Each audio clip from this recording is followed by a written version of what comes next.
La mención ya va a aparecer.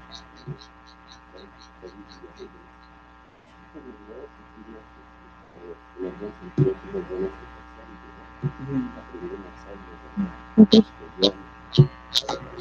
Pues, a ver. Bueno, vamos a dar inicio a la charla de hoy.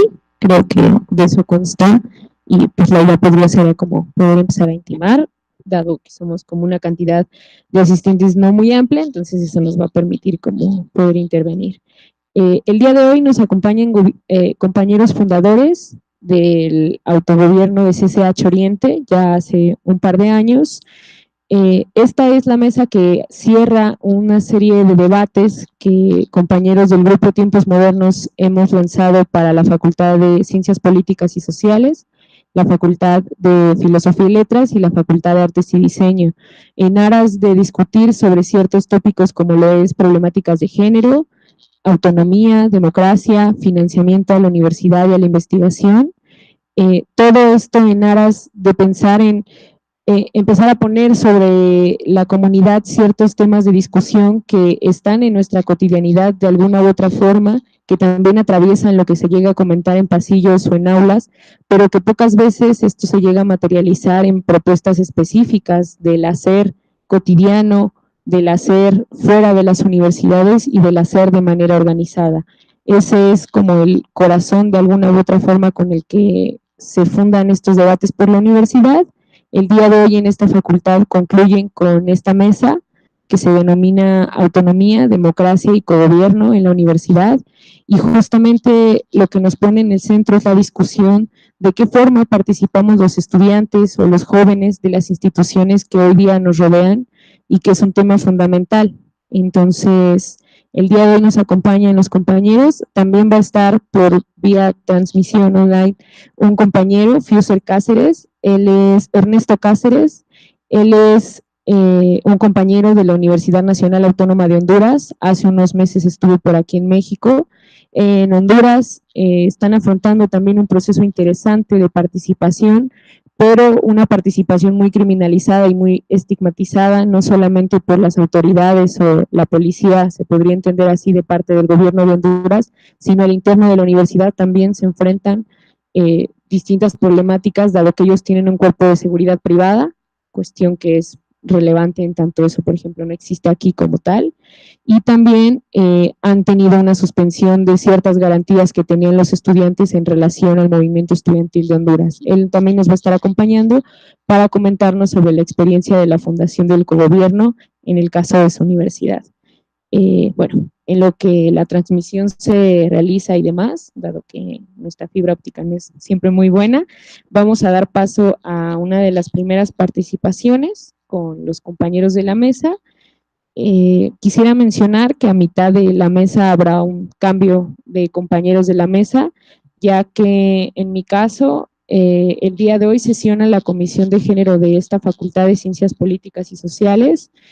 Hago parte de esta comisión como consejera técnica alumna de Sociología y pues tendría que estar como también en esa comisión. Entonces, vamos a dar paso inicialmente presentando al profesor Celso Hernández Rojas. Él es egresado del CCH Oriente en 1976, miembro de la Comisión de Asuntos Culturales del Consejo Interno del Autogobierno, licenciado en Economía por la Facultad de Economía de esta universidad, maestro en urbanismo del posgrado de la Facultad de Arquitectura, especialista en Historia Económica de posgrado de la Facultad de Economía, profesor de asignatura por 15 años en la Facultad de Economía, adscrito al área de investigación y análisis económico INAE. jefe de laboratorios del CCH Vallejo hasta su jubilación a los 31 años de servicio en 2012. Activista sindical en el Estunam, siempre en la oposición al comité ejecutivo, representante por 8 años en la Comisión Permanente de Seguridad e Higiene en el Trabajo, vocal en la Comisión Autónoma de Bolsa de Trabajo, adjunto de la Secretaría de Deportes, delegado sindical del CCH Vallejo por 9 periodos, asesor sindical en el Taller de Economía del Trabajo de la Facultad de Economía, TADET, especialista en problemas de pensiones y jubilaciones, y particularmente en la lucha en contra de la nueva ley del ISSSTE, desarrollando diversas campañas, principalmente con los maestros de la CENTE y particularmente con los profesores de la sección 8 de Michoacán, 18. Actualmente pensionado, secretario de Educación y Formación Cooperativa de la Cooperativa de Servicios UE-LIA Poder. Le damos la palabra al profesor. Bueno, el motivo de estar aquí era como que venirlos a provocar, porque lo que les comentaba a los compañeros era que en principio cada movimiento no comienza donde el día de hoy, ¿verdad? No, somos una suma de la experiencia, en primer lugar. Y por el otro lado, tendríamos que estar muy claros de cómo terminó la huelga en 2000,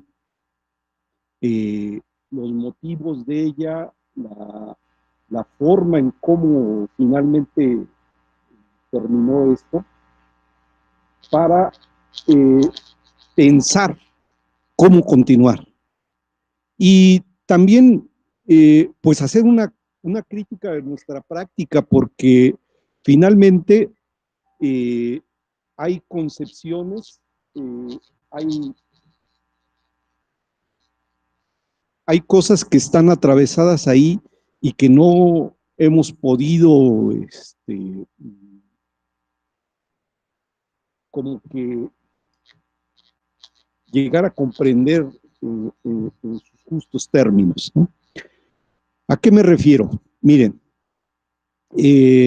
todos recordarán que el problema que surge con el movimiento de 99 es por la modificación del reglamento de pagos. Pero tiene que ver muchas otras cosas. Por ejemplo, dentro del mismo pliego petitorio está lo de Ceneval, el retiro de Ceneval, o de la relación de Ceneval con la UNAM. Tiene que ver también con el problema de lo que ahí se estuvo discutiendo sobre la transformación de la universidad y sus formas de gobierno. Ese punto 4 sobre el Congreso General Universitario.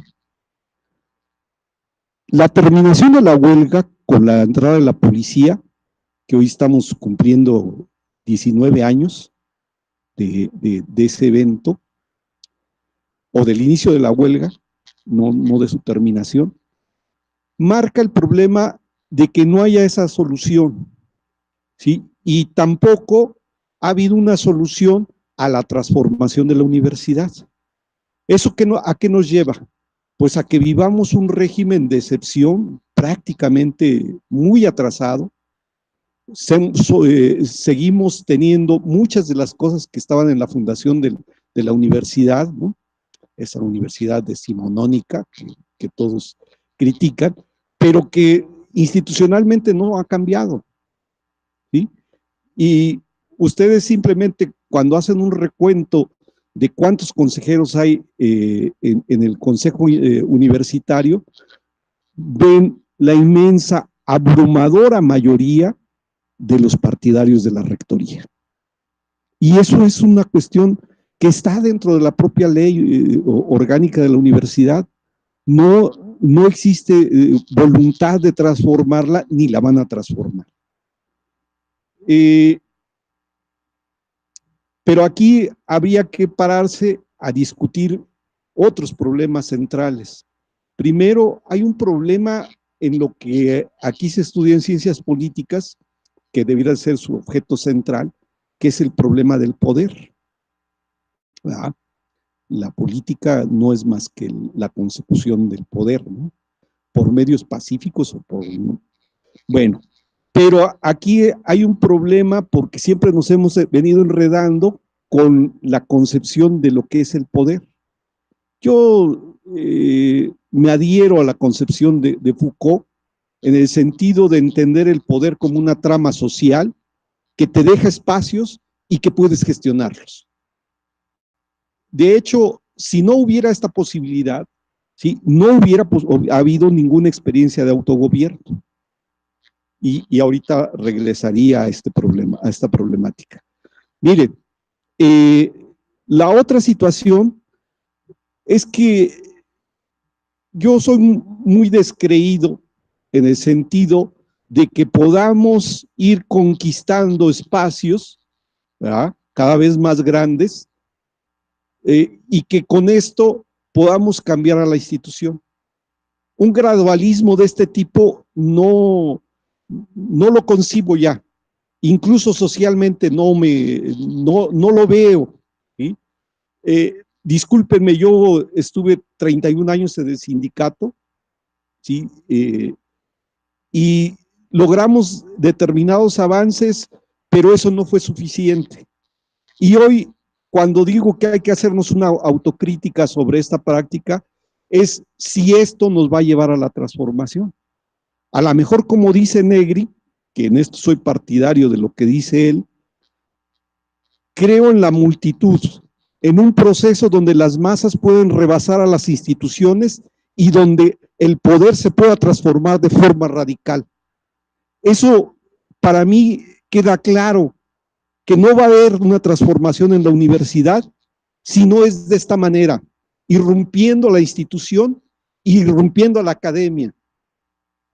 Simplemente ustedes ven la cantidad de viejos de que son nuestros profesores, ¿no? 50, 70 años de edad, el promedio está encima de los 47. Entonces, no es una planta joven que tenga ideas innovadoras. No. Estamos hablando de profesores que nos formamos en los años 70, que muchos vienen de una tradición marxista que después han abdicado, ¿verdad?, abandonan, y ahora pues andan unos discursos ahí de la modernidad y que ustedes cuando los oyen dicen, bueno, a ver, sí, pero ¿cómo esto se articula con mi realidad inmediata? No hay una forma. El punto es este. Quisiera regresar un poco al tema de la discusión, ¿no? Nosotros somos una experiencia que se da casi desde la forma, con el inicio del CCH,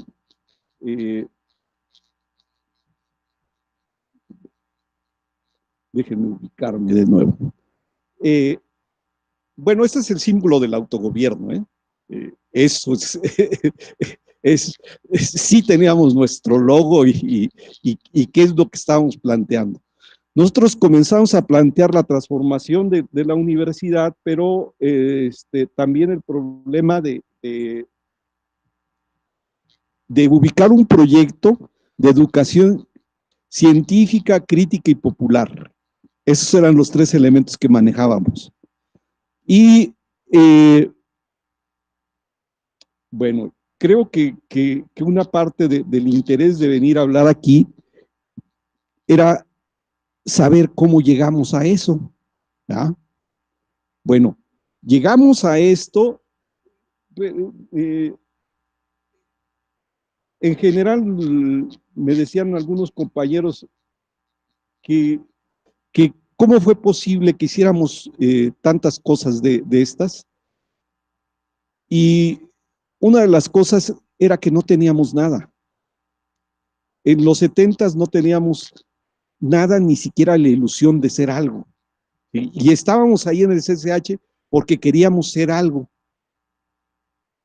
Ahora, el otro problema era, nosotros tuvimos la gran virtud de tocarnos con una generación de profesores que venían del movimiento de 68. que estaban trabajando ahí, dando clases, y entonces no eran ideas muertas ni nada, no, era política de discutir la situación actual y eso era muy importante. Por eso el problema de la educación popular, ¿cómo lo entiendes, no? Hoy no habría, bueno, ni la gente tiene una explicación coherente al respecto. Bueno, si alguien me dice cómo le sigo con esta presentación que no quiere correr, que está parada aquí, le agradecería. Pero miren, el punto es hacia el primer año de la fundación del CCH, el CCH Oriente se funda no en 71 como el resto de los CCHs, sino se funda en 72, ¿sí? Y debido a esto, bueno, primero, cuando ingresamos al CCH no había todas las instalaciones. De hecho, la primera generación estuvo en solamente una parte de los edificios de lo que después fue el CCH, ¿no? Realmente fueron 8 y después 16 y después 24. Así los fueron entregando en plazos. Y como esto sucedió, es que era fácil organizarnos cuando teníamos 8 edificios, ¿verdad? Porque tienes representantes por edificio y los mandas a un consejo y ya. Tenía sus dificultades porque ustedes recordarán que en ese tiempo el CCH tenía 4 turnos. Entonces estábamos hablando de 34 representantes, ¿no? Pero junto con los representantes del Consejo Interno, que en ese tiempo se llamó así, lo que formamos fueron brigadas en cada salón. Y eso fue al Comité Coordinador de Brigadas, el CCB. Ese, digamos que era el organismo que mantenía la coherencia del proceso, porque era de alguna manera tener una masa organizada que pudiera estar pendiente de las cosas. Después del CCB, teníamos el máximo órgano de decisión en el plantel, era la Asamblea General. Entonces no se podía estar llamando cada rato a la asamblea, una asamblea mensual, una cosa así, era algo normal. Lo que sesionaba era muy seguido, era el CCB. Y, miren, aquí están los directores. Si ustedes ven, desde, bueno, a Sierra Cervantes lo corrimos, ¿no? Literalmente, ¿no? Lo sacaron después de un ataque de porros, lo sacaron y no regresó. Renuncia Sierra, lo intentan imponer a Jorge Flores, no lo aceptamos, también se viene a lo que era lo que hoy es la Dirección General del CCH, pero antes era la coordinación de CCHs. Él ahí pone su oficina y desde ahí despacha, pero nosotros no lo reconocemos ni a Fernando Pérez Rasgado ni a Eduardo López Betancourt, hasta que después de unas negociaciones con la Dirección General del CCH o con la coordinación en ese tiempo, deciden reconocer a Francisco Javier Cepeda Flores, y es cuando existe el autogobierno. O sea, nosotros sí tuvimos una autoridad que nos la reconoció la universidad. No teníamos el plantel tomado, no teníamos clases, estábamos trabajando y teníamos director. En este caso era el jefe administrativo, que era una parte integrante también del consejo interno, y eso es lo que hace la autogestión, ¿sí? De alguna manera el problema era que no podíamos o no nos quedó ninguna alternativa más que tomar en nuestras manos el manejo académico y administrativo del plantel después de las movilizaciones que tuvimos. ¿Sí? Y el autogobierno propiamente dura hasta que de nuevo,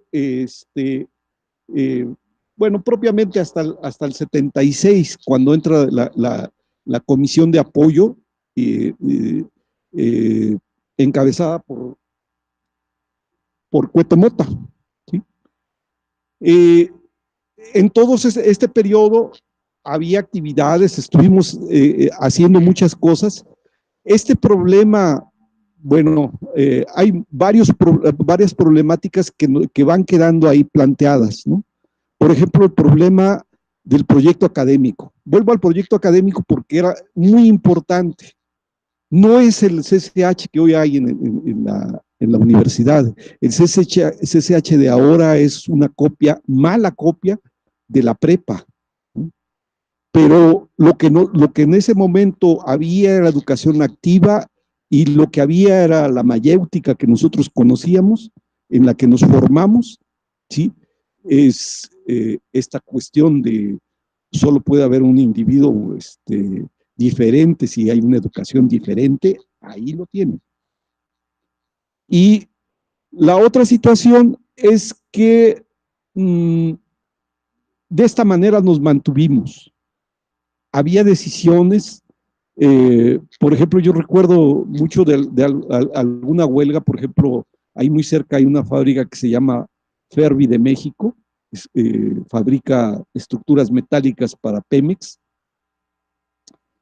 Durante la huelga de Fervi hubo esta vinculación al pueblo, hubo muchos festivales que fuimos a hacer a puerta de fábrica y brigadas que se iban a las guardias y toda esta situación que bueno, que hacen los activistas, pero que en forma masiva estaban ahí planteadas las cosas. Era muy importante, por ejemplo, pero yo recuerdo que comenzamos a publicar carteles con la maquinaria de impresión de la escuela. De hecho, el CCB, por ejemplo, recibía su dotación de material, ¿no? Teníamos un órgano interno, teníamos diferentes cosas que la organización estudiantil por sí misma debiera de tener, porque hay el presupuesto. Siempre que ustedes revisen el presupuesto de la universidad, hay presupuesto para la organización estudiantil, simplemente que va para la derecha, ¿no? Y ese tipo de cosas, por ejemplo, nos dieron mimeógrafos, teníamos nuestra dotación de material, eran cosas que se mantuvieron por mucho tiempo dentro de la tradición del CCH en Oriente, ¿no? Yo creo que la idea central de esto es si la autogestión o el fundamento de la gestión, compañeros, que eso es lo importante. Si esto puede ser parte de un proyecto político dentro de la propia universidad o no.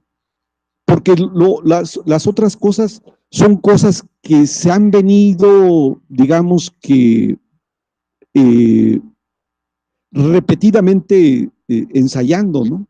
El problema del cogobierno no es nuevo, tampoco. El autogobierno es un autogobierno, en el caso de nosotros es un autogobierno diferente al del autogobierno de arquitectura. En arquitectura en 72 se declara el autogobierno y los talleres comienzan a ser una práctica profesional diferente. ¿Sí? Pero es otra cosa. Lo que nosotros hicimos fue algo diferente. Sí teníamos un proyecto académico, yo sigo reivindicando eso, que tenemos un proyecto académico, tanto de gestión académica como gestión administrativa y de vinculación con las luchas populares. ¿Sí? Entonces, no hay forma de que uno pierda el hilo de esto, ¿no? Si lo ponemos en la dimensión, fue una transformación radical de la universidad, que lo hicimos dentro de los marcos, porque los marcos de la universidad, esa es la otra gran virtud de la institución, tiene marcos que se pueden ampliar, pero nadie está queriendo ampliarlos, ¿no?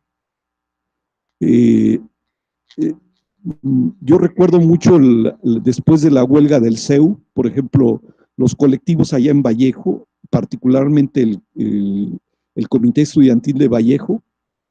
Yo estaba trabajando de laboratorista en ese tiempo, pero todos percibíamos que cómo se iban degradando los colectivos, ¿no? De ser organismos masivos, en fin, fueron quedando un conjunto muy pequeño de activistas, ¿no? Y cómo, por ejemplo, en ese caso, en el caso del 87, 88, la autoridad los cooptó metiendo la droga dentro de los cubículos, ¿no? Y hay una degradación todavía más, no solamente ideológica, no solamente, sino material de la gente, y bueno, el colectivo terminó en 5 o 6 activistas. Posteriormente, en 99, ese mismo colectivo se revitaliza con el movimiento de masas, no hay de otra. Y eso es un poco la otra situación, ¿no? El problema es que llevamos 19 años, ¿no? En esta situación. Y miren, ¿cuál sería el balance después de la huelga del 99? Nos pasaron con los planes de estudio sin tener que hacer una reforma. En la SEP, en educación básica, en la educación secundaria, en la educación inicial o preescolar, ha habido la reforma integral de la educación. ¿Y por qué no hay una reforma integral de la educación superior o de la educación media superior? Porque no hay necesidad. El CCH solito entregó el proyecto educativo en 87 con Pantoja Morán. Y yo diría, en nuestras facultades no pasó lo mismo. Sí, ¿no? Han cambiado los planes de estudio, han venido trabajando sin necesidad de hacer nada. No hay congreso, no hay ninguna situación de agitación, y solamente han actuado por la vía de los hechos. ¿Saben lo que están haciendo? Sí, saben lo que están haciendo. Ellos tienen el control de la universidad. El problema es ¿cuánto tiempo puede pasar más para que irrumpa en la universidad un movimiento de masas como el del 99? Y si estas generaciones lo van a ver. Yo creo que ese es el problema, ¿no? O sea, en realidad nosotros estamos de paso siempre en la universidad, ¿no? O los estudiantes y esto. Y entonces, o se genera un movimiento o no se genera. Así de sencillo. Y lo otro es integrarnos a un mercado de trabajo cada vez más coercitivo, cada vez más regulado o como dirían los economistas, pauperizado, cada vez más desregulado y pauperizado, ¿no? Por los salarios, ¿no? La necesidad nos mueve hacia otra cosa. Bueno, yo quisiera dejar este marco general. Entiendo que mis compañeros van a intervenir en varias partes, pero yo quería hacer una presentación general de que nosotros estamos viejos, pero pasamos por aquí, pasamos por esto también. Y en ese sentido, lo que nosotros hoy queremos es discutir, abrir las ideas, a lo mejor como dice Mao, ¿no? Respecto de la revolución cultural, ¿no? Que se abran 100 flores, que florezcan 1000 escuelas de pensamiento. Porque eso es lo que nos revitaliza. Si no tuviéramos este sentido, compañeros, y este sentido de insurrección, ¿no? Que hemos perdido en mucho, pues yo creo que las coyunturas como la que estamos viviendo, pues las veríamos a la luz de otras cosas, ¿no? Del puesto, de la chamba, de colocarnos dentro de los equipos. No, compañeros. Hay gente que estamos pensando en otras cosas y que estamos también gestionando hacia otro camino. Gracias, compañeros.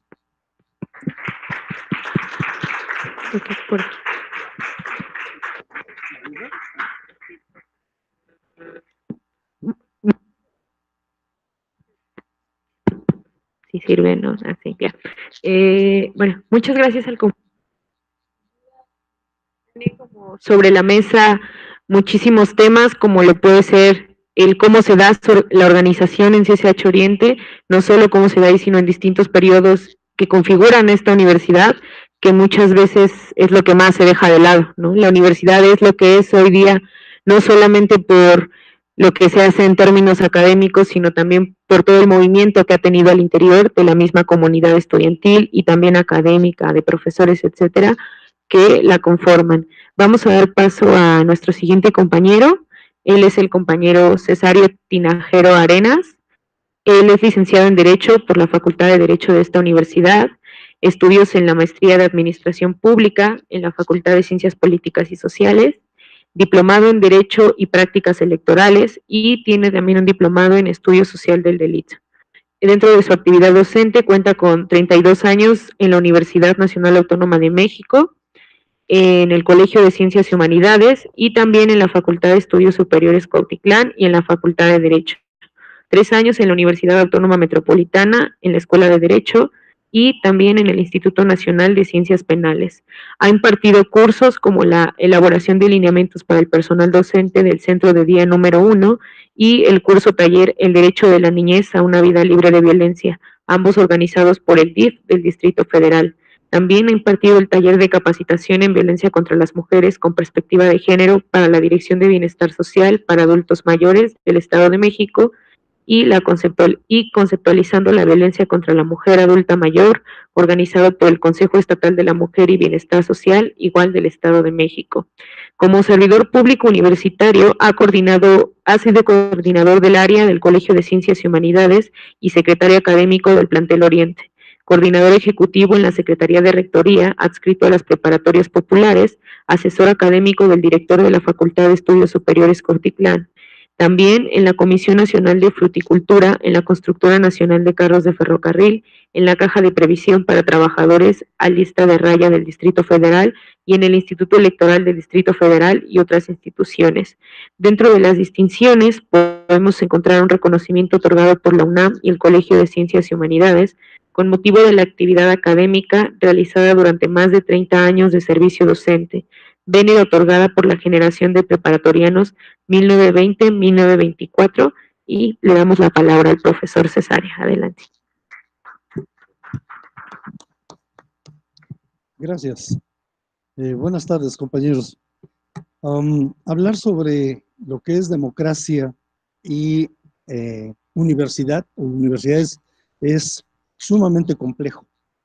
Tan es así que, no obstante diversos procesos sociales y diversos procesos administrativos, no se ha logrado objetivos que lleven el conocimiento de las universidades de manera simultánea al desarrollo de las ciencias, ni tampoco el que la participación de sus integrantes pueda tener el eco suficiente que le permita a la institución avanzar. No es simplemente el participar por la participación, tiene que haber un objetivo. La palabra democracia es muy utilizada, igual que libertad, igual, etcétera. Pero cuando contextualizamos la palabra, el concepto democracia, pues vemos de manera muy amplia que es el poder del pueblo, según las etimologías griegas que conforman la palabra, y encontramos a través de la historia muchos otros conceptos. El mismo concepto de Abraham Lincoln de que democracia es el poder del pueblo para el pueblo y por el pueblo, etcétera, etcétera. Pero te digo, tenemos que contextualizarla, porque hay diversos tipos de democracia también. A través de la historia sabemos que no hay nada inmutable, todo va cambiando. Y en la medida en que esto se da, tenemos que contextualizar a qué sería, existe realmente o puede haber, aplicarse el concepto tradicional de democracia en los centros de educación, en las universidades, etcétera. En los procesos que se han dado, normalmente había que distinguir, solo se han dado en las universidades públicas. No olvidemos que existe, por ejemplo, en México, a partir del neoliberalismo, las universidades privadas se han multiplicado. Entonces, y hasta donde yo sé, en ninguna se ha podido dar un movimiento que busque cambiar el estatus de esas instituciones. Entonces, normalmente esto se ha dado en instituciones públicas y nosotros que vivimos y participamos en el proceso de autogobierno, encontramos una serie de cuestiones sumamente valiosas, pero también siendo críticos tenemos que hablar de las limitaciones que se dieron y que fueron fuertes, e incluso fueron entre otras las que no permitieron que ese proceso siguiera evolucionando. Normalmente, si nosotros buscamos qué fue el Colegio de Ciencias Humanas en su contexto, tendremos que darnos cuenta primero que era educación a nivel enseñanza medio superior, donde tenemos objetivos muy específicos. Se buscaba crear técnicos, personas que en un momento dado, al no poder continuar la licenciatura, podían ser técnicos. Se creó un departamento de opciones técnicas, el cual se daban diversos conocimientos desde técnico en laboratorios, cuestiones administrativas, fotografía, química, etcétera, que permitían a las personas, si no arribaban a la licenciatura, como sería lo deseable, por lo menos que tuvieran un medio de conocimiento que les permitiera otro nivel de vida y de ingreso. Entonces, sí fue, en su momento, fue el colegio innovador. Empezaron el principio de aprender a aprender. En ese momento no se escuchaba, por lo menos en México, empezó a tener vigencia, empezó a darle, aplicarse. Y esto creó lo que se llamaba, entre comillas, la educación activa. Sin olvidar que antes en otros lugares ya había habido situaciones, gente como Paulo Freire, etcétera, etcétera, diversos pedagogos que fueron los que innovaron los conceptos educativos, ¿no? Entonces, ¿cómo es que se da el proceso? Ya el compañero había mencionado parte de cómo se da el proceso de autogobierno. Se crea, en la estructura participan profesores. En cada plantel del colegio había 4 áreas: matemáticas, experimentales, taller de lectura e historia. Entonces, representantes de estas academias participaban en el Consejo Interno. El Consejo Interno fue recuperar o tomar una figura que aparece en la legislación universitaria, que aparecía y sigue apareciendo. En todos los planteles debe haber un Consejo Interno. Claro, después de todas estas experiencias educativas, esos consejos internos han ido creciendo en funciones limitadas, pero han tenido otro tipo de funcionamiento. Ese consejo interno también había administrativos, había personas sindicalizadas que en un momento dado participaban, aunque eran minoría. Y la característica del autogobierno en Oriente era que fundamentalmente era mayorías estudiantiles. Se acudió a la figura de tomar representantes por edificio y por turno, de tal forma que los representantes por las academias de profesores eran mínimos, y la mayoría era abrumadoramente estudiantil. Esto, al paso del mismo proceso, vamos a ver que se convierte en una limitante, ¿no? Sin embargo, este tipo de estructura estuvo vigente durante el corto tiempo, porque estamos hablando de máximo 2 años de vida, en el cual, como mencionó el compañero, había una inquietud muy fuerte en cuanto a apoyar movimientos populares. Había todo tipo de activistas de diversos movimientos que llegan ahí, desde el campamento 2 de octubre, desde diversos sindicatos en huelga, campesinos, etcétera, etcétera. Y se fueron creando, incluso había un grupo que se llamaba Los Supermachos, que hacía representaciones teatrales y iba a los lugares donde se les requería, o ellos simplemente se ofrecían a ir a apoyar estos movimientos. Pero sin embargo, esta era una derivación de lo que, de la efervescencia que había en ese momento, de los, ¿qué diría yo?, del el recuerdo del 68, porque un gran número de profesores que participamos ahí, habíamos estado antes del movimiento del 68. Unos llegaron desafortunadamente a la cárcel, otros nada más nos patearon, nos dieron golpes, y otros simplemente corrían cuando venían los trancazos, ¿no? Entonces, pero había muchos profesores que participaron en ese proceso y que obviamente nos marcaron a todos frente al autoritarismo desmedido, irracional de un gobierno autócrata, etcétera, etcétera. Entonces, se va gestando este movimiento y en la medida que se gesta el autogobierno, se empieza a expandir y se empiezan, en Chapingo hubo también otras manifestaciones semejantes, en varios estados. Entonces esto, el tiempo que dura es muy corto, les decía yo, un par de años. ¿Por qué? Porque quienes habían tomado un determinado nivel de conciencia educativo fueron la primera y la segunda generación de alumnos. Y al ser mayoritariamente, al tomarse mayoritariamente las decisiones por alumnos, un proceso normal de cualquier institución educativa es que ellos vinieran a la licenciatura. Entonces, en la medida que ellos iban dejando el plantel, en esa medida iba decreciendo el movimiento de autogobierno. No hubo capacidad de educar, de desarrollar los conceptos que se tenían en ese momento con las generaciones sucesivas. Y por otro lado, las academias, aun cuando algunos profesores apoyaban, no todos, como en todos los procesos sociales, ¿no?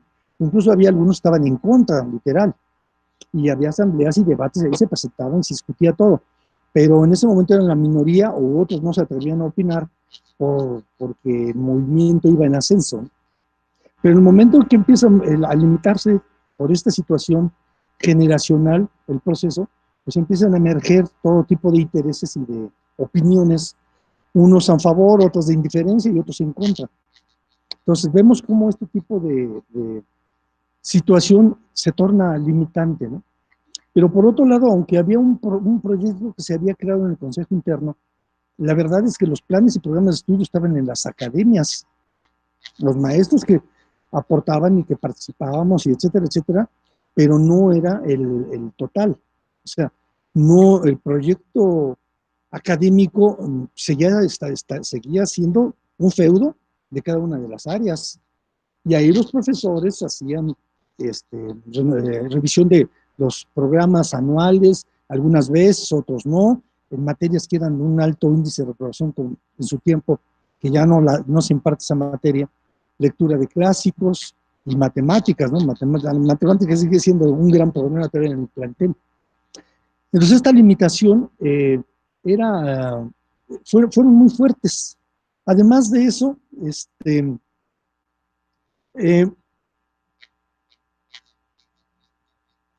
en la cuestión administrativa, aun cuando se propuso, después de diversas luchas, negociaciones y demás, se propuso a una persona que hacía las funciones de administrador. También fue un tiempo muy breve, ¿no? Fue 8 meses, una cosa así, porque inmediatamente las autoridades lo depusieron. Y entonces, pues simplemente quien maneja el presupuesto son las autoridades, ¿no? Pues tú quieres administrar, pues a ver qué administras, porque no hay presupuesto, ¿no? Entonces, es una limitación grande, aunado al contenido académico, que es esencial para cualquier universidad. Por eso les decía que había que contextualizar el concepto de democracia, sobre todo en un centro educativo. Yo no creo que sea simplemente el que, por ejemplo, en un consejo universitario haya mayoría de estudiantes. No, yo creo que estamos trabajando con factor humano y dos, estamos hablando del proceso de enseñanza-aprendizaje. Es algo fundamental. Y tercero, estamos hablando de la ciencia. El desarrollo de la ciencia es abrumador en estos días. Diario hay no sé qué número de inventos y descubrimientos, una cosa fantástica, pero que no todos son recibidos o cooptados por la universidad, y mucho menos informados a sus educandos, que sería el objetivo de todo esto.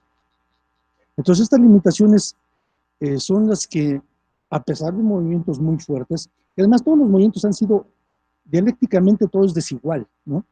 Habrá facultades que se oponen, habrá facultades que apoyen, habrá facultades o escuelas que son indiferentes. Entonces, nunca, aun cuando hay un movimiento, ha habido movimientos muy fuertes, nunca ha sido uniforme, ni lo va a ser, ¿no? Hay una realidad científica nos lo deja ver. Entonces, estos son los puntos que tomo yo como conocimiento empírico de lo que vivimos y que debe de puntualizarse y quizás desarrollarse para que exista una participación cualitativa y de gran importancia que permita a las universidades y a los centros educativos ser partícipes pues, de la inserción en el progreso del país, de la comunidad, ¿no? O sea, se quiere atender educación a campesinos o indígenas, se quiere atender a obreros, etcétera, etcétera.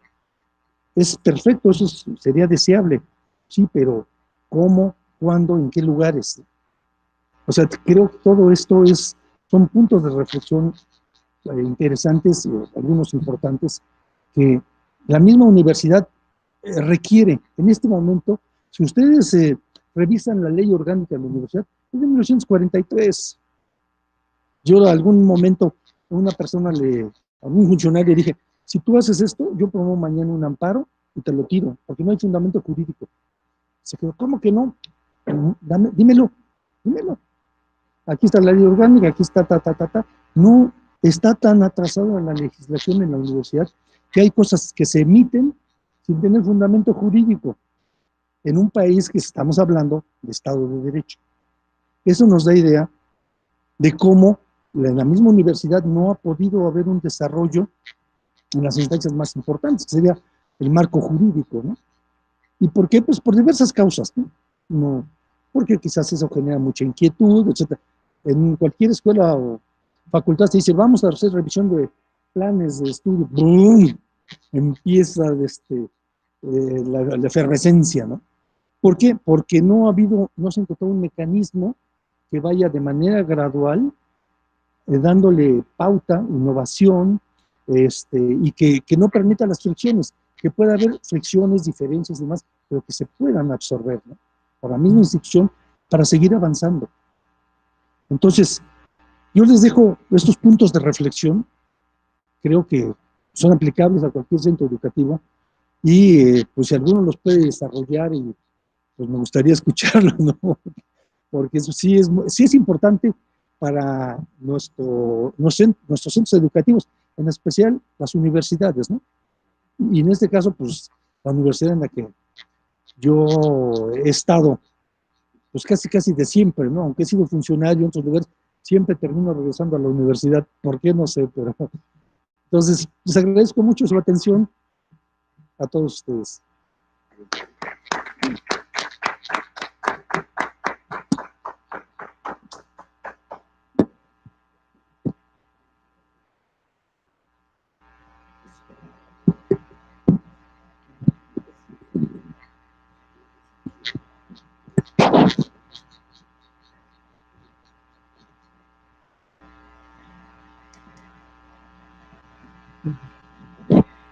Bueno, como habíamos comentado al inicio de la sesión, está tenemos pendiente la intervención del compañero de estudiante de Sociología de la Universidad Nacional Autónoma de Honduras, Moisés David Cáceres, quien el día de hoy pues nos va a hablar un poco sobre estos tópicos en torno al cogobierno y el proceso que se ha dado en la Universidad Nacional Autónoma de Honduras. Si pudiéramos dar paso a la participación del compañero Moisés.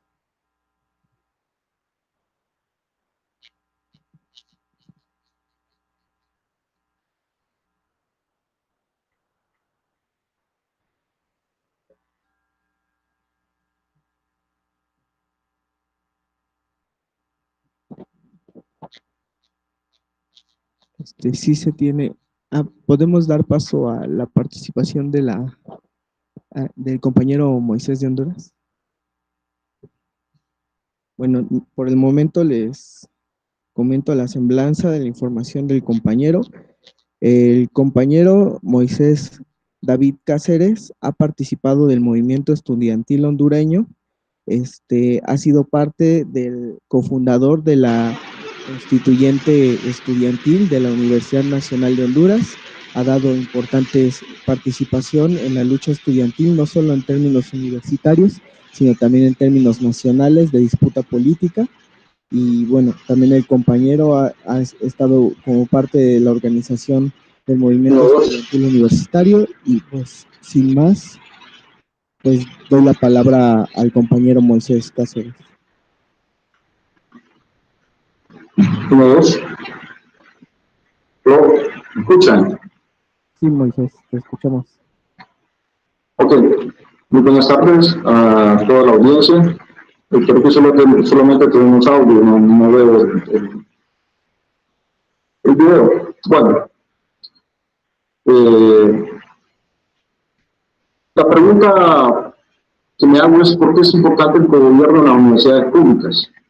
Bueno, en la Universidad Nacional Autónoma de Honduras, nosotros venimos de un proceso de lucha, en mi caso, como ex dirigente, entre el 2011 al 2015, y los nuevos liderazgos que asumieron el relevo generacional, que parten del 2016 hasta la fecha, nos vimos enfrentados a un régimen autoritario en la Universidad Autónoma de Honduras, que no solo violentó los principios democráticos, los derechos constituidos ahí no solo en las cartas internacionales, sino en la Constitución de la República y en la normativa interna, en nuestro caso la ley orgánica, que determinaba la representación estudiantil en el gobierno universitario.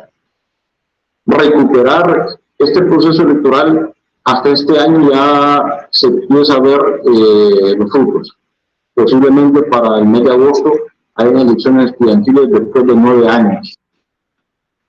En todas estas luchas, en resumidas cuentas, en todas estas luchas fueron aproximadamente 3 tomas de instalaciones de toda la universidad que duraron más de 2 meses con pérdidas millonarias. Han habido asesinatos dentro de la universidad, de guardias, de un docente, de un centro regional, de un presidente del sindicato.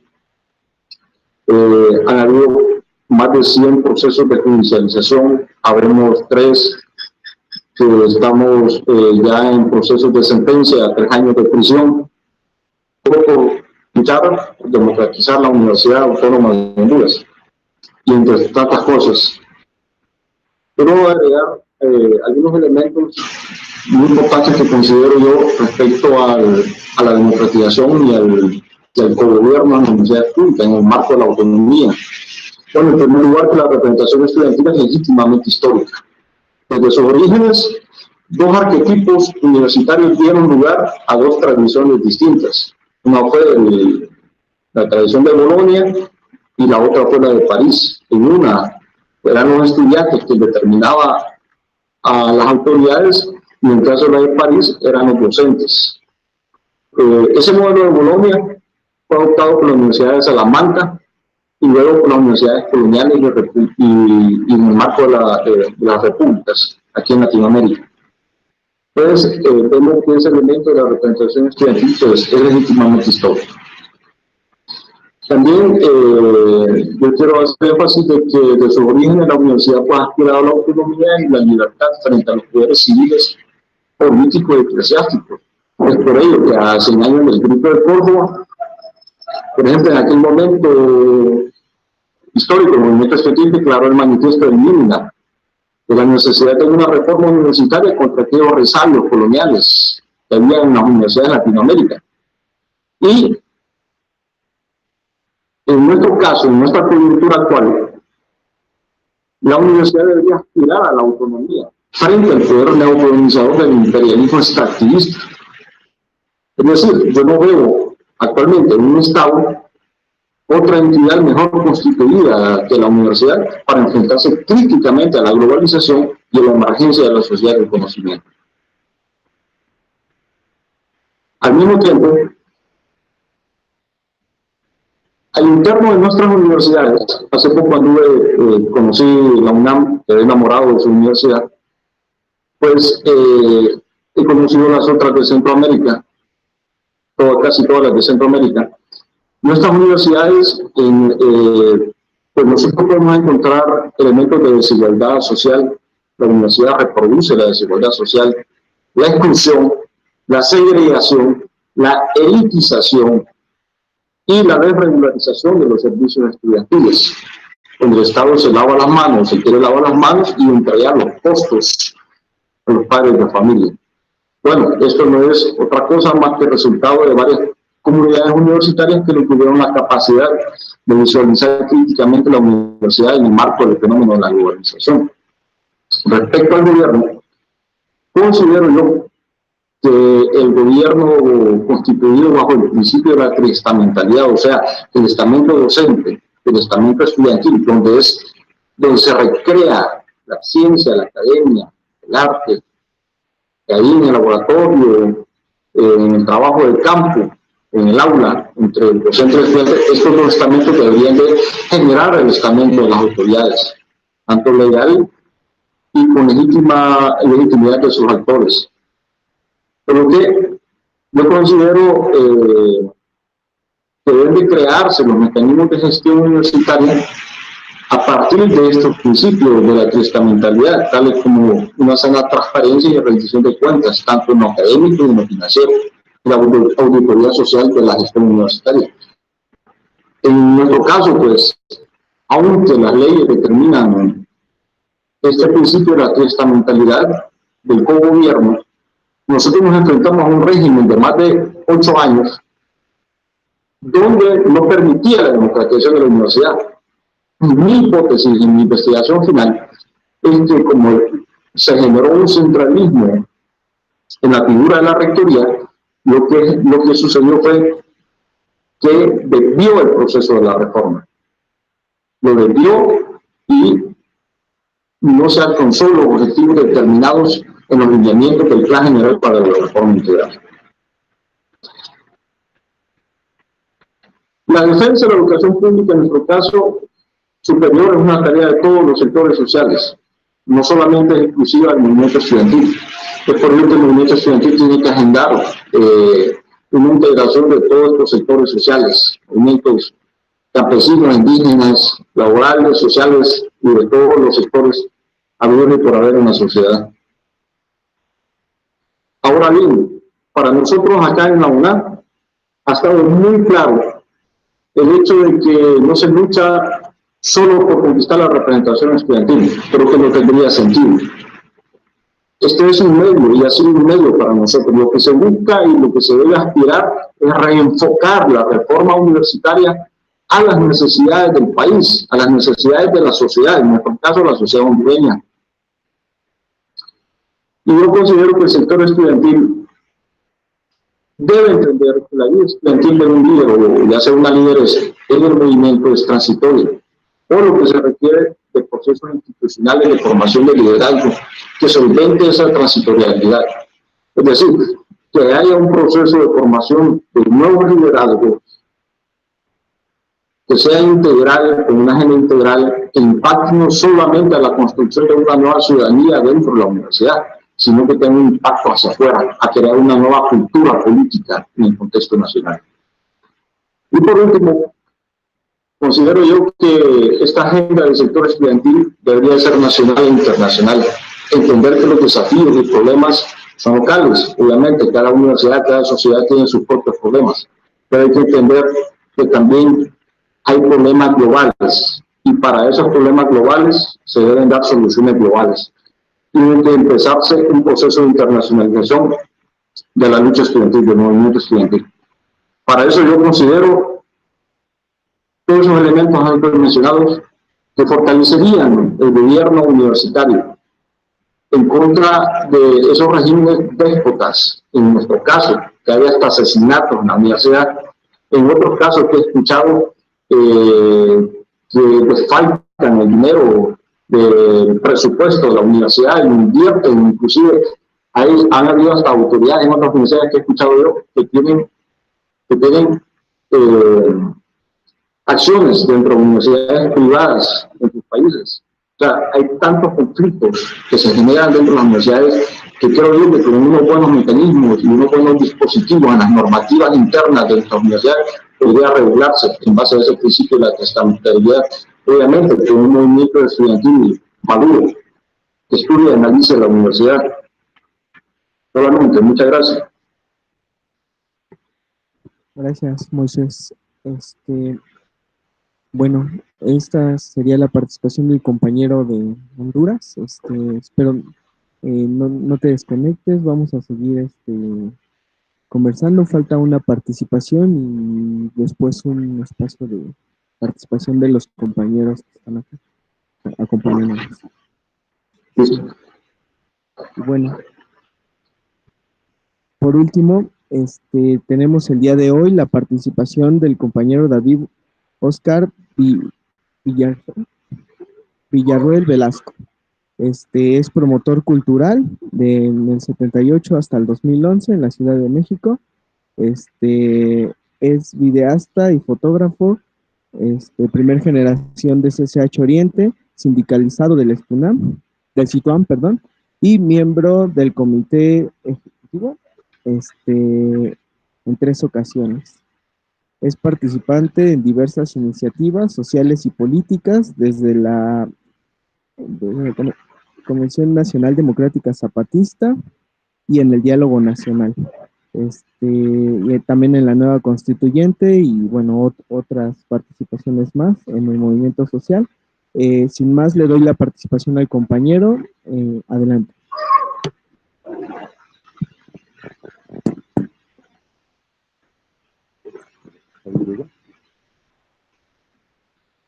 Bueno, yo lo primero que quisiera decir es que la experiencia del autogobierno de CCH Oriente fue importante, tal vez no solo porque era el intento de la unificación de los distintos sectores por tratar de llevar al máximo los objetivos de la universidad, dado que estamos hablando de una universidad hace 40 y tantos años, dentro de un proyecto todavía aparentemente de un país libre, soberano, independiente, etcétera, ¿no? Entonces, en ese sentido, la universidad tenía, obviamente, como hoy todavía, los objetivos de llevar la ciencia, la técnica, los bienes de la cultura y el arte a la sociedad. El movimiento de 1968 efectivamente logró ampliar un poco la posibilidad de acceso a la universidad.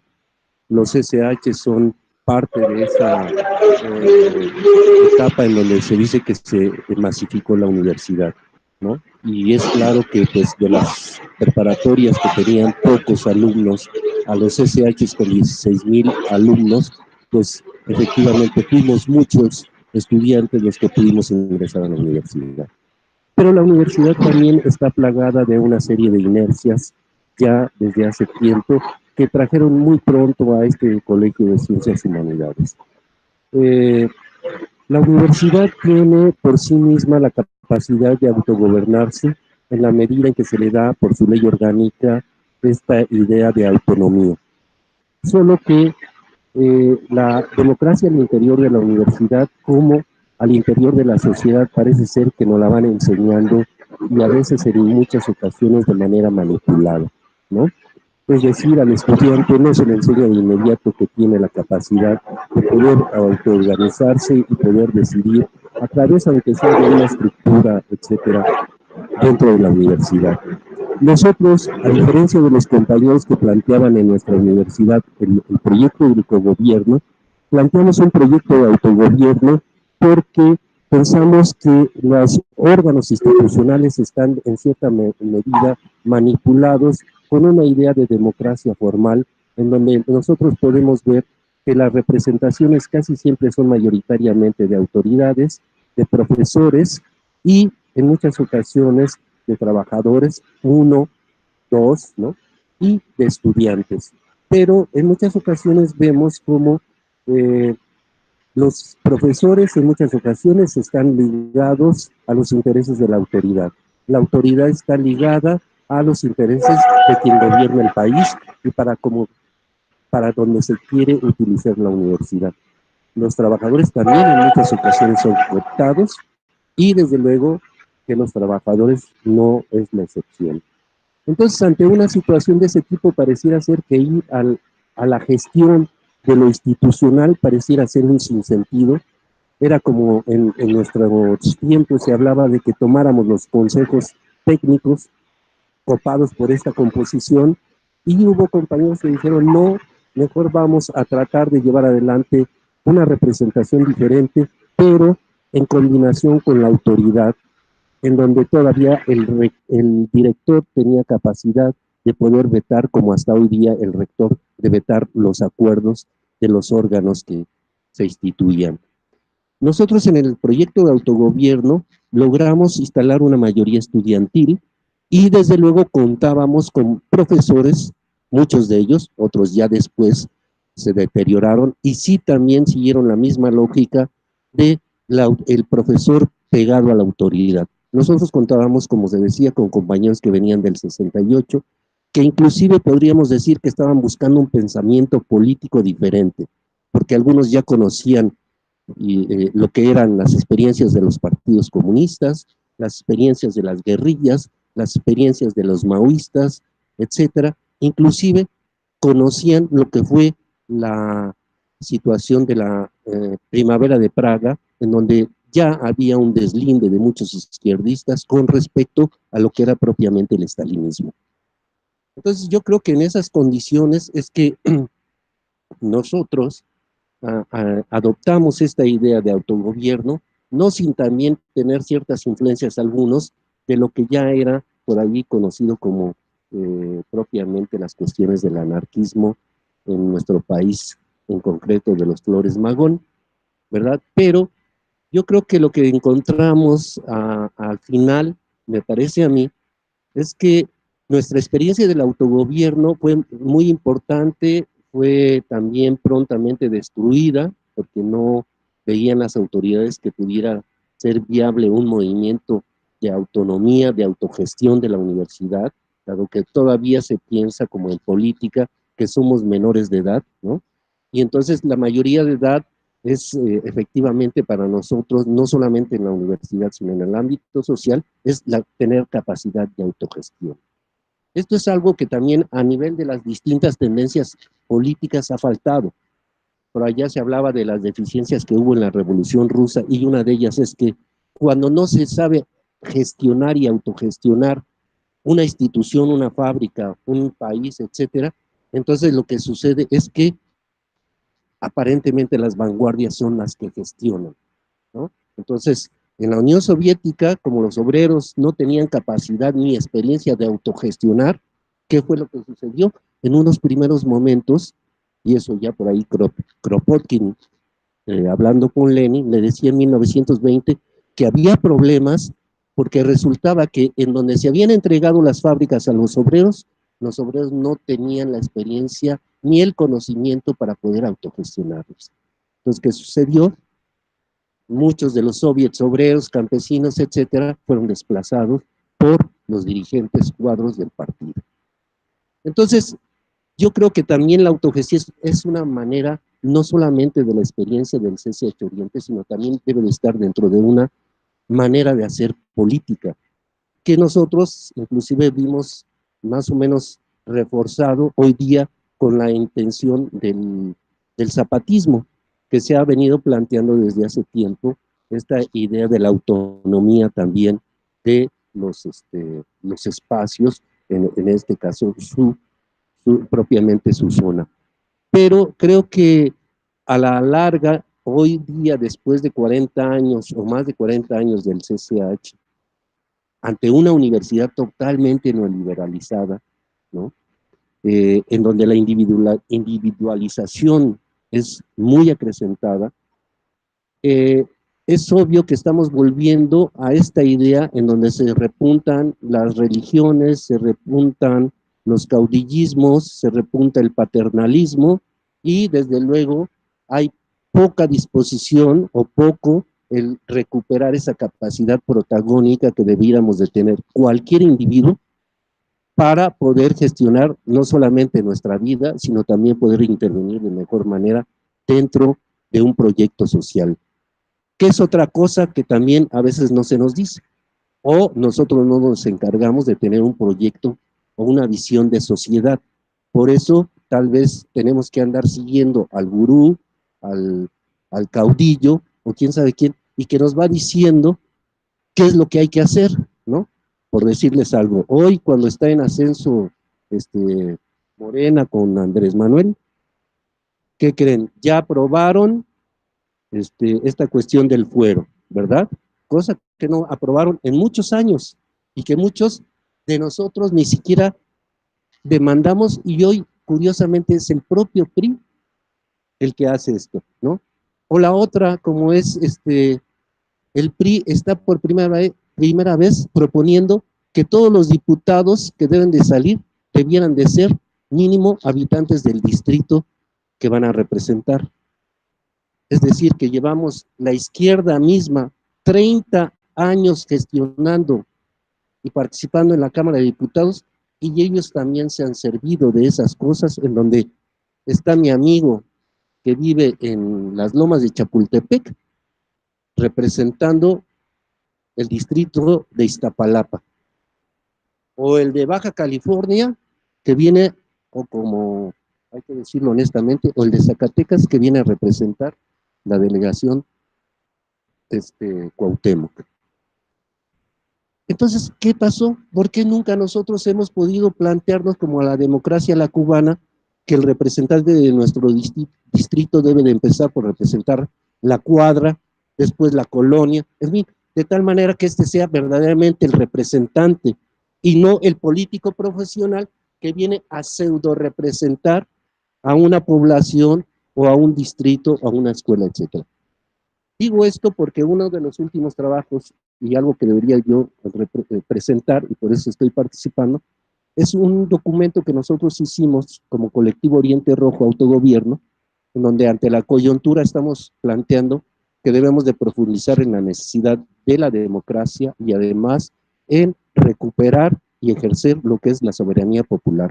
Y eso pasa por tener individuos conscientes, capaces de criticar y de plantear alternativas ante muchas veces un discurso único que se ha dado por parte de los más conservadores, por parte de todo este pensamiento neoliberal, pero también en muchas ocasiones se ha repetido por parte de la izquierda. Y como bien dicen en su texto los compañeros de Tiempos Modernos y muchos otros, ha habido una izquierda que de repente se agarró su santón y nos dividimos todos.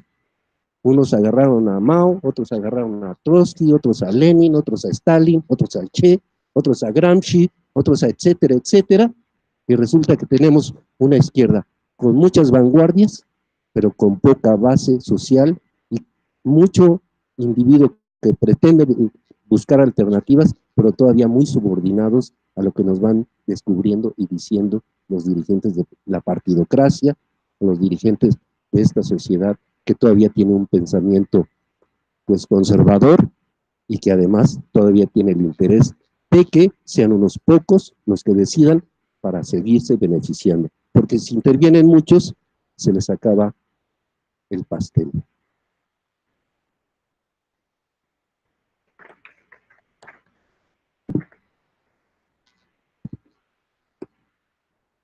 Bueno, si hay en los compañeros que están en el auditorio que quieren participar, alguna duda, algún comentario, abriríamos un espacio de intercambio con los compañeros. Las preguntas pueden ser dirigidas tanto a los compañeros en la mesa como al compañero que está en línea.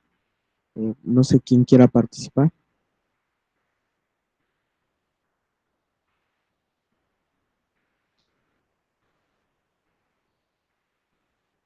¿Nadie?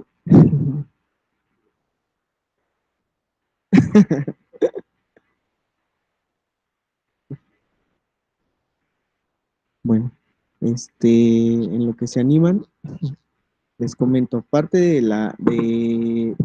las intenciones con las que se llevan a cabo los debates por la universidad es producto de una discusión que no solamente la organización Tiempos Modernos ha tratado de llevar a cabo a lo largo de 4 o 5 años más o menos, en torno al papel que tenemos y que como estudiantes dentro de la universidad, que va más allá de venir a asistir a clases y sentarse 6, 8 horas y tratar de obtener un título universitario. Hemos tratado de problematizar a lo largo de nuestra trayectoria académica, incluso dentro de los CCHs, porque a muchos de nosotros nos tocó estar en el CCH cuando ya empezábamos a tener estas experiencias, que era necesario tener una posición como estudiante más allá de solo ser transitorio en esos 3, 4 años en la universidad, ya sea en el bachillerato o en las facultades. Se necesitaba tener una posición como estudiante que empezara a preocuparse tanto por lo que pasa dentro de la vida universitaria como por lo que pasa en la vida nacional, en la vida política. En ese mismo sentido, encontrábamos a lo largo de estos 5 años que hay una disparidad o por lo menos una distancia enorme cuando se problematiza cuál es el papel del estudiante como sujeto político dentro de la universidad y si es que cambia este papel cuando se trata de hablar de política nacional. Hablábamos de que, o problematizábamos en ese momento, que en la universidad había una serie o una gran cantidad de organizaciones políticas estudiantiles que están presentes en la universidad, sin embargo, pocas veces problematizan a la universidad misma. Hay mucha solidaridad hacia afuera, muchas marchas, mucha movilización, mucho contenido de lo que está pasando hacia afuera, allá afuera de la universidad y que se transmite aquí adentro, pero pocas veces se problematiza lo que pasa aquí adentro y cómo eso se conecta con la vida nacional. Y ese es un problema que a lo largo de estos 5 años que les comento, como organización nos hemos venido topando, ¿no? Que no solamente ha sido la cuestión de discutir cómo nos insertamos como un apoyo o un soporte, por ejemplo, en las movilizaciones de la CENTE, como para tratar de dar una explicación de por qué en ese momento la reforma educativa era contraproducente para los derechos laborales de los profesores, por qué las movilizaciones no tendrían que ser un problema para la gente o una molestia. Sin embargo, no quedaba ahí, o por lo menos a nosotros no nos satisfacía la idea de solo tratar de explicar o ser un agente que tratara de ser el puente entre los maestros y la población, sino que teníamos que discutir dentro de esas coyunturas políticas cuál era nuestro papel y qué estaba pasando en esos momentos en la universidad. Pues al parecer después de la huelga del 99, pareciera que la lucha por la gratuidad se acabó, que la dimensión de defender a la universidad ya quedó saldada y que estamos en una universidad que respetó la gratuidad, que respetó ciertos valores o principios democráticos o de acceso a las clases populares a la universidad. Sin embargo, después del 99, pues vino una serie de reformas facultad por facultad, en la que ha venido en detrimento, pues el de lo que nosotros ahora tratamos de llamar derecho estudiantil o derechos estudiantiles, que no se reivindican, que no se discuten, que no se comentan en el marco de lo que está pasando allá afuera. Por eso en los debates hablábamos de 4 temas: financiamiento, qué está ocurriendo con el financiamiento en la universidad, a dónde cae ese financiamiento, más allá de tener un órgano de transparencia en la universidad, tener una visión de participación y de acción dentro de ese presupuesto, que los estudiantes al final tienen acceso a esa información por medio de los consejos técnicos, consejos académicos de área de consejo universitario. Sin embargo, ello no es suficiente, o por lo menos no ha bastado para que nosotros tengamos una participación activa en la decisión de presupuestos en la universidad. Hablábamos de las problemáticas de género, aunque hoy es un tema que ha tomado mucha mayor relevancia porque el tema está prácticamente tocando cada aspecto de la sociedad mexicana, no solo allá afuera, sino aquí adentro. Pareciera, como muchos mencionan, que ya nos alcanzó la violencia de allá afuera, cuando en realidad siempre estuvo, solo que hoy se está haciendo visible, o está tocando por lo menos una de las burbujas que parecían ser intocables en el país, ¿no? Que era la ciudad universitaria. Y en el marco de un proceso electoral en donde estos temas se tocan y se tocan, pero jamás se profundiza en ello, tampoco los estudiantes están tomando partida. Hay una crítica a los protocolos, hay una crítica a la cuestión, a las cuestiones o medidas institucionales que tratan el tema, pero tampoco hay una apertura o una discusión que se esté planteando a las y los estudiantes participar de esas decisiones. De hecho, hoy la compañera Verónica tuvo que partir porque hoy se va a discutir en sesión de comisión de género de Consejo Técnico en la universidad una de las propuestas en torno a cómo ir atendiendo las problemáticas de género. Y pues una de las expectativas que como estudiantes tendríamos que empezar a tener, tanto las mujeres como los hombres en esta facultad, es empezar a participar de ello más allá de los órganos institucionales. La otra situación que tocábamos en los debates era la cuestión del egreso y del empleo, algo que no se toca raras veces en las clases en el marco de lo que está pasando allá afuera. Se trata de encasillarnos muchas veces como ninis, porque no trabajamos, no estudiamos, o se nos trata de meter en casillas que realmente no reflejan o no pueden reflejar la realidad que muchos vivimos en esta universidad y que al final como sujetos o agentes de cambio tendríamos que concebirnos como estudiantes que no solamente vienen a tratar de dar conocimiento, dar elementos para comprender mejor esas realidades, sino empezar a tomar acciones. Realmente no tenemos hoy en día un canal que nos garantice empleo saliendo de la universidad. Tenemos que vivir a nuestra suerte y pelearnos por las becas de posgrado. Ese era otro de los temas que nosotros tocamos. Hoy los digo muy en la generalidad, pero a nosotros nos interesa desde hace 5 años trabajar con estos temas, no solo en espacios como estos, ¿no? También en espacios organizativos como lo son las asambleas, como son las discusiones en los salones.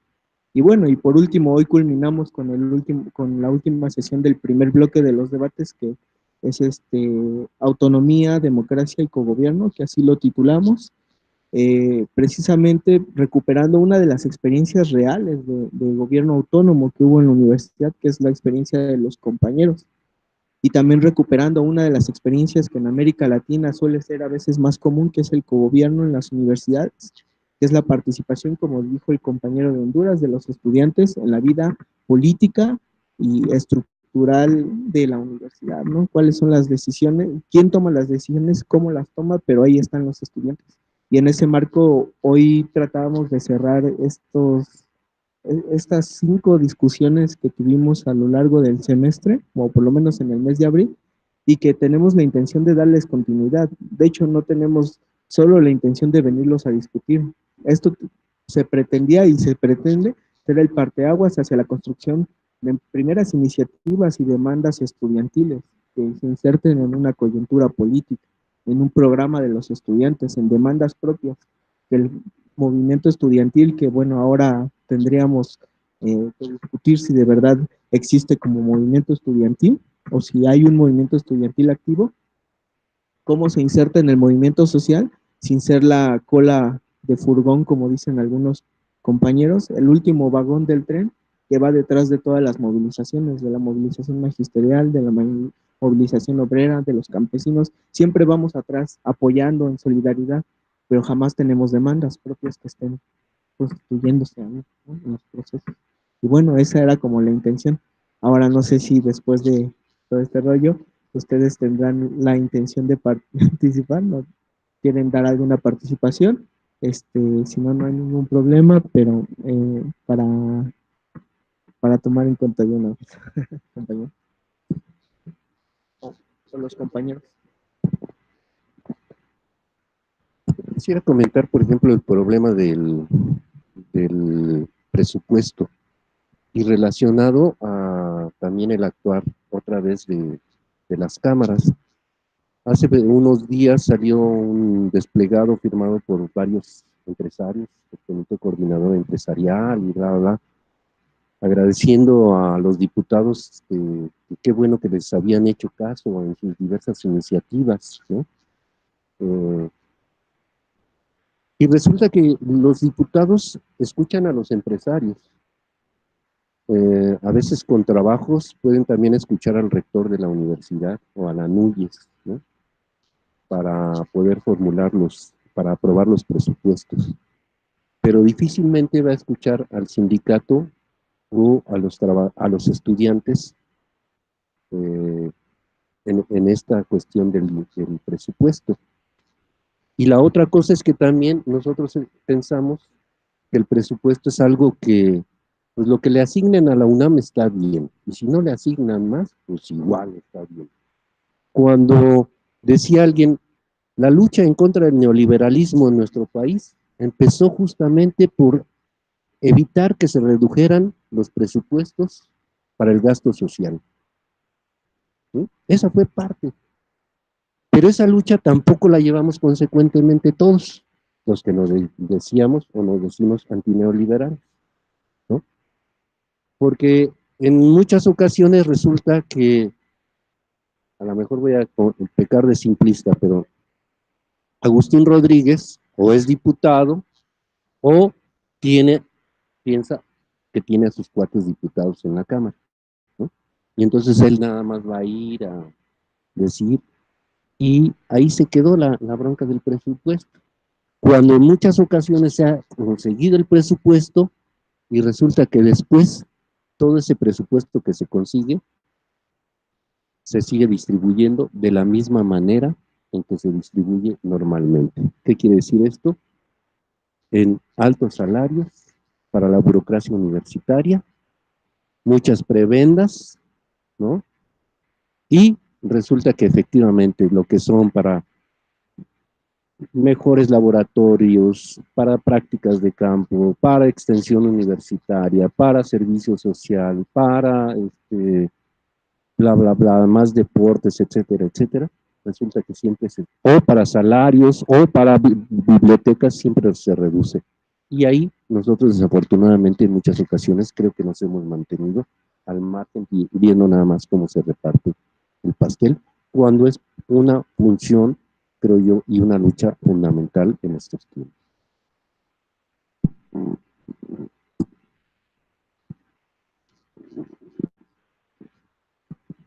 Bueno, yo los entiendo realmente a ustedes, ¿no?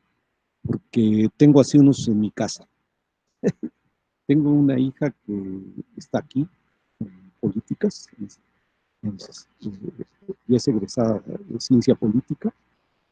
Tengo otro que es historiador en Acatlán y tengo otra que es arquitecta en arquitectura. Y el otro que tengo, que es el último de mis hijos, está en la prepa 2 y está a punto de ingresar a la universidad este año. Ojalá y no se atore y ya estará por acá en las facultades. Entonces, de alguna manera, conviviendo con ellos, pues entiendo que no quieran hablar, pero también entiendo que son así como esponjas, ¿no? Entonces hay que hablarles de lo que viviste, de cómo ves las cosas, de cuál es la concepción que tienes atrás, ¿no? Porque de la otra manera, dejarlos así nada más, pues significa que vean que solamente hay una linealidad, y eso no es cierto. Ahora, yo les diría, métanse a revisar las experiencias de otros países en el terreno educativo, ¿no? El proyecto de Bolonia, en el caso de la Unión Europea, modificó todo, ¿sí? Este problema que nosotros tenemos aquí de las competencias y demás, vean lo que hicieron los españoles, porque además somos una copia muy mala de los españoles, ¿no? Que después se han ido a Gringolandia, ¿no? Pero es realmente, o sea, cuando uno ve el problema de los españoles, es que nosotros vivimos en el atraso atrás de los españoles, y los españoles atrás de la Unión Europea, ¿no? Y bueno, cuando menos en España hay un sindicato de estudiantes, aquí no tenemos sindicato, ¿no? Ni una idea de que, que tengamos una organización estudiantil permanente, ¿no? Con un programa de lucha claro, no hay nada. Por eso yo apelo a Negri, ¿no? O sea, de tantos palos que uno ha recibido, pues tiene que apelar a algo que cambie las cosas, ¿no? Que las cambie a nuestro favor, ¿no? hace algunos días estábamos discutiendo el problema del debate con los presidenciales. Y yo lo que les señalaba era que no cambian grandes, las cosas no iban a cambiar.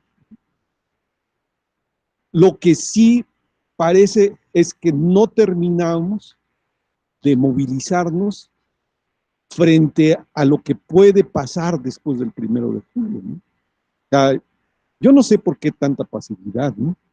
Pero el punto es este, ¿no? O sea, ustedes, su mercado de trabajo, sus expectativas profesionales, incluso las personales, pueden estar en juego el 1 de julio y ustedes no lo saben, ¿no? O no quieren ser conscientes, o no toman una acción particularmente sobre esto, ¿no? No es solamente el problema de que se abran plazas, están hablando de unas cosas así, cuando menos en el terreno de la educación, que tú dices, a ver, ¿cómo va a estar? ¿No? ¿Cómo es posible que con 500,000 millones de pesos, ¿no? Nos vayan a mantener, ¿no? Porque están hablando de ustedes, ¿no? Los que no estudian ni trabajan, están en la escuela, ¿no? Y los que no entraron a la escuela, a ellos está diciendo que les va a dar una beca, que... bueno, pero ¿y si no? O sea, a mí, tengo 6 años de pensionazgo. Mi pensión es una pensión de las más altas en el sector público del ISSSTE, porque está cerquita de los 10 salarios mínimos. Pero ¿saben qué? Bueno, después de eso yo digo, sigo estando vivo, ¿no? Sigo pensando. Y cualquier cosa que hay ahí de mal, pues ahí ando, ¿no? Además tengo el tiempo. Una de las cosas que me decidieron a que tomara la pensión hace 6 años era que fuera dueño de mi tiempo. Y hoy soy dueño de mi tiempo, que es algo extraordinario, ¿eh? El vivir sin trabajar es algo extraordinario. Todos debieran de algún día hacerlo. Y eso es algo de lo que ustedes deben de estar pensando. Porque miren, estamos hablando, estuvimos haciendo muchos recorridos para la ley del ISSSTE y les decíamos, estamos hablando de que ustedes no se van a pensionar antes de los 65 años. Y a los 65 años, si no se han muerto, puede ser que salgan con una pensión solamente del 40% de su último salario. Y no se puede vivir con eso.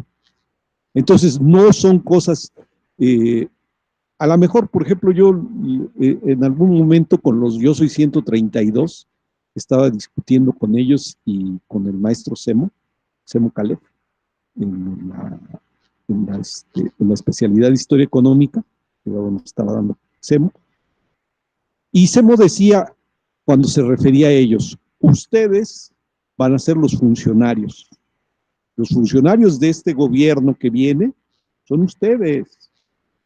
Si ustedes no ven por la población, por aquellos que están desprotegidos socialmente, nadie lo va a hacer. ¿Sí? Ustedes no piensen que son cualquier cosa, no, ustedes son muy importantes para la sociedad y muy importantes para su familia, para su comunidad. Bueno, yo en el caso mío, todavía me siguen yendo a preguntar en qué invierten mis vecinos, ¿no? Porque saben que soy economista.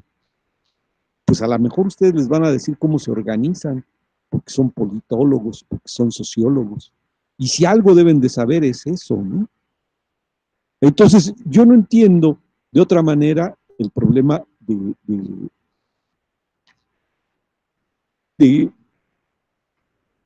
uno, ¿no? Entiendo cuando dice Semo y dice, citando a Marx, vivimos un proceso que es histórico y como histórico parece ser un tío vivo, ¿no? donde nosotros estamos conscientes, pero el proceso no está consciente, ¿no? Y nos lleva para todos lados, ¿no? Bueno, pues ojalá y nosotros retomemos el control de nuestra vida, retomemos el control de la sociedad y podamos establecer nuevas formas de convivencia social. Yo soy viendo algunas cosas de esas experiencias, por ejemplo, el poder popular cubano, así como lo señalaba David, ¿no? En algunos momentos y hoy en la actualidad cobra mayor fuerza y necesitamos revisar la experiencia. ¿Qué es lo que han hecho diferente? Que se muere Fidel, se va el otro Castro, y miren, el país no se convulsiona, no hay una diferencia, la política son políticas líneas generales que se siguen manteniendo, ¿no? Algo está pasando ahí, algo pasó en Bolivia para llevar a Evo Morales a la presidencia, algo hay con Correa, en fin, hay un montón de experiencia que nosotros tenemos que revisar. Yo finalmente con esto termino, lean, estudien, preocúpense por las cosas. Creo que eso, podemos ver pinche mil videos en Facebook o mantenernos en esa dinámica, pero más vale hacer una cosa. Gracias. 2 minutos nada más porque ya está. El factor económico está presente en todos lados, compañeros, perdón. En el 99, después del momento en el 99, si ustedes observan, la universidad hubo un cambio en la política económica hacia los profesores. Se decía que porque tenían bajos salarios se podían ir a la Ibero, etcétera, un fantasma, porque la Ibero nunca va a tener la capacidad para absorber la planta, bueno, ni siquiera el 10% de la planta de Central. Entonces, pero bueno, si ustedes observan con sus profesores, pregúntenles, ¿quiénes son asociados y quiénes son titulares? Un titular C, aparte de su salario, aparte de un bono, aparte de X cuestiones por antigüedad, tienen un bono de un incentivo que lo manejan las autoridades. Nunca, digo, pues yo fui profesor, nunca antes un profesor pudo pensar que actualmente ganan 70, 80 mil o 100 mil pesos por la universidad, viniendo 3 días a la semana y presentando al final del semestre un trabajo. Esa es la realidad. Pregúntale a los profesores. Entonces, ¿qué es lo que pasa? Se ha creado una nube o una nata, como quiere decir, de académicos, porque yo conozco muchos que apenas terminaron la licenciatura. Ahorita ya están pidiendo maestría y doctorado, sí, pero después de 20 años. Entonces, ¿qué es lo que ha pasado? Que esos profesores están ganando salarios superiores a un servidor público que tiene la responsabilidad de una contraloría de X y Y. Aquí no lo tienen. Vean ustedes, la mayoría de los profesores tienen casa en Cuernavaca, ahora ya casa en Cuernavaca y tal, también. Mantienen a los hijos porque les alcanza para todo eso. Es producto de esa política que se implementó desde Saritán y que hasta ahora ya le está haciendo crisis a la universidad también por la cuestión económica. Yo decía a muchos de ellos, ¿cuántos de estos profesores tienen escrito un libro? Poquísimos, así contados con los dedos. Pero son miles, son varios miles, no son 50 o 100, no, son 1000. Fácilmente en el colegio hay 2000 profesores, así. La preparatoria hay como también menos, como 1500. O sea, si ven a nivel universidad, son muchos miles de profesores. Pero ¿cuál es el objetivo de esto? O sea, bueno, que te paguen bien, etcétera, ¿no? Ellos sirven como capa de contención a los movimientos sociales. Tranquilamente, entonces no hagan olas. En mi vida nunca pensé ganar esto, un matemático, un biólogo, etcétera, ¿no? Y de repente dicen, ¿sabes qué? No, a sus mismos compañeros que están abajo, les dicen, ayúdame a hacer el trabajo porque con eso te van a dar puntitos para que tú algún día puedas estar en mi lugar. Y entonces la gente pues anda corriendo detrás de la zanahoria. Es una realidad, a lo mejor ni siquiera lo han percibido ustedes. Pero esa situación se está dando en la universidad. Y eso ha sido un colchón de amortiguamiento para cualquier problema que son muy fuertes en la universidad. ¿Por qué? Porque hay intereses creados, los cuales la gente no va a dejar que le muevan su estabilidad económica. Más un breve comentario al margen. Bien, una última participación del compañero de Honduras, Moisés, adelante. Muchas gracias. ¿Se escucha bien? Sí, Moisés. Gracias. Bueno, yo solo quiero cerrar con esas palabras. Miren, a mí me preocupa un poco el papel y el rol de la universidad frente a la sociedad, frente al Estado, frente a la globalización y peor aún, frente al imperialismo neoextractivista o extractivista en el contexto del neocolonizador. Los gobiernos universitarios en muchas universidades en Latinoamérica se han convertido o han convertido la universidad en meras bisagras que legitiman en muchos casos la corrupción de los gobiernos, en nuestro caso narcogobiernos. Aquí con observatorios de la violencia dentro de la universidad, con financiamiento externo, o sea, de otros países, dando datos sobre la violencia, acomodándolo con el Estado, cuando ni siquiera tienen una fuente primaria para construir esos datos, sino que se van a fuentes secundarias y ponen a la par los datos de la violencia, los homicidios, los femicidios, a la par de lo que dicen estos estados, estos gobiernos corruptos. Entonces, me preocupa todo eso, el papel de esta universidad, cómo se ha desnaturalizado el rol y el papel de la universidad y de la reforma universitaria en el marco de este modelo neocolonizador. Pero hay algo que sí más me preocupa y que me quita el sueño, pero que también me inspira. A pesar de mi condición como ex dirigente, que desde el 2015 no soy parte del movimiento estudiantil, sin embargo mantengo un acercamiento con los neoliberales, y es el hecho de que hemos estado trabajando desde el año pasado en un proyecto político para el movimiento estudiantil. Este viernes lo vamos a presentar a nivel de borrador y el objetivo es crear una escuela de formación política para los estudiantes a nivel nacional de la Universidad Nacional Autónoma de Honduras. Esta escuela de formación política con miras de convertirla en un diplomado integral que aborde no solamente los temas de interior de la universidad, la cuestión normativa, la cuestión académica, el modelo académico universitario, sino que tenga ejes con cuestiones de género, de liderazgo, de los pueblos originarios, son como 6 o 7 ejes. ¿Qué es lo que se busca y qué es lo que estamos pensando con estos muchachos que están allá dentro de la universidad?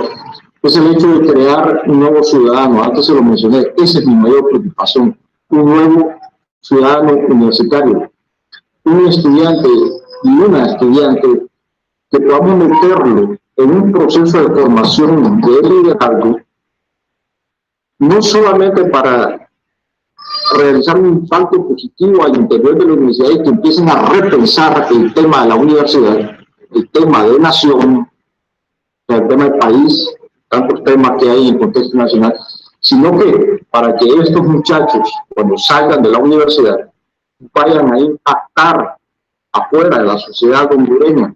El objetivo es que estos sean como profesionales, o sea, ocupen los cargos en la política, en la política vernácula, en los partidos políticos, porque es un asco. Honduras es un asco, nuestros países latinoamericanos son un asco. O sea, la asitocracia politiquera en estos países ha hundido a nuestros estados en una situación de impunidad, donde Yo veo y sigo muchas noticias de México, me doy cuenta de muchas cosas, no digamos la mitad, donde la universidad se mantiene callada y el objetivo es que estos nuevos profesionales vayan a transformar, vayan con una nueva visión de un nuevo liderazgo, que vayan a crear una nueva cultura política en el contexto nacional. A eso queremos apostarle a nivel nacional y eso lo vamos a amarrar ahorita en el proceso de construcción de los nuevos estatutos de la FEU. No es un trabajo de la noche a la mañana, tampoco es un trabajo fácil, pero es un gran desafío que se les está generando ahorita. Hemos estado tratando con algunos ya que no somos parte del movimiento, somos dirigentes, hemos estado poniendo esa inquietud dentro del movimiento estudiantil, porque ya en nuestro caso como país ya no podemos seguir produciendo ese tipo de politiqueros. Ya no podemos darnos el lujo, es un lujo demasiado carísimo para este país empobrecido de seguir produciendo esa porquería de políticos que nos gobiernan. Requerimos hacer un cambio cultural en la política del país y creemos que la universidad es la entidad más importante de este Estado para poder generar esos cambios, no solamente hacia su interior, sino hacia el contexto nacional. Solamente gracias por el espacio. Bueno, igual ya como comentario de cierre, como mencionaba hace un momento, este es el primer bloque de debates por la universidad. Elegimos estos temas específicamente por las cuestiones que estaban puestas en la coyuntura. Sin embargo, hay otros temas que tenemos que seguir discutiendo en la medida de ir concretando pues esas demandas que están ahí frente a nosotros, pero que tenemos que empezarlas a plasmar en algún documento, en más series de discusiones. Tenemos que empezar a plantearnos incluso discusiones colectivas. Ya vendrán las nuevas tareas, nuevas actividades en torno a los debates por la universidad. Para el otro semestre esperamos poder contar con su asistencia nuevamente y pues también esperamos duplicar o triplicar la asistencia en próximas ocasiones. Y pues solo como anuncio parroquial, en la salida de la sala hay unos materiales que estuvimos trabajando como antesala a los debates por la universidad, que es el manifiesto por un nuevo país y una nueva universidad, que esboza un poco y bueno, a mayor profundidad lo que comenté en la primera intervención, de por qué decidimos lanzar esta apuesta este semestre, y un pronunciamiento que hicimos en el marco previo a las elecciones a los consejos universitarios, y que veíamos que había un proceso un tanto penoso en la universidad, en tanto representaciones estudiantiles y participación política estudiantil que habría que empezar a discutir. También hay algunos folletos de algunos trabajos que hemos realizado con la Coalición Trinacional en Defensa de la Educación Pública, organismo integrante en México, Estados Unidos y Canadá, que tiene trabajo con estudiantes, docentes y sindicalistas de estos tres países, y algunos folletos que hicimos para difusión y divulgación tanto en el CCH como para la facultad. Ojalá si se animan, pues ahí están los materiales, son de cooperación voluntaria, aunque si no tienen para poner, pues también pueden tomarlos sin ningún compromiso, compañeros. Bueno, pues muchas gracias. Les agradezco a los ponentes compañeros del autogobierno. Y bueno, sin más, esto sería todo. Gracias.